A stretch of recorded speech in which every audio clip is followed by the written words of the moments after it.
আসসালামু আলাইকুম। আবার আপনাদের মাঝে রান্নার ভিডিও নিয়ে চলে আসলাম। আজকে আমি খাসির মাংস রান্না করব, রোস্ট রান্না করব, পোলাও রান্না করব।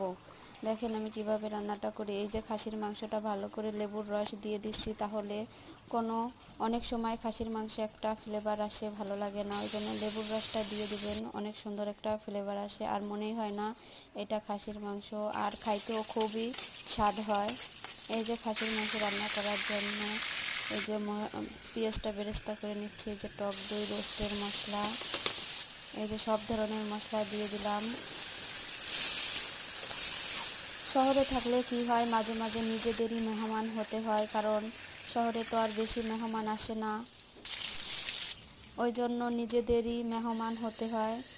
আর গ্রামে তো মাঝে মাঝে মেহমান আসে, ওই জন্য ভালো মন্দ প্রায় প্রায় রান্না করা হয়। আর শহরের নিজেরাই ভালো মন্দ রান্না করে খাইতে হয়। এই যে রোস্টটা ভালো করে ভেজে নিয়েছি, এখন এই যে মশলাটা কষিয়ে ভিতরে দিয়ে দিব। এই যে দিয়ে দিছি। আপনারা এরকমভাবে রান্না করে দেখবেন, খুবই টেস্টি হয় খাবারটা। এই যে আমার রোস্ট রান্নাও হয়ে গেছে। আল্লাহ হাফেজ।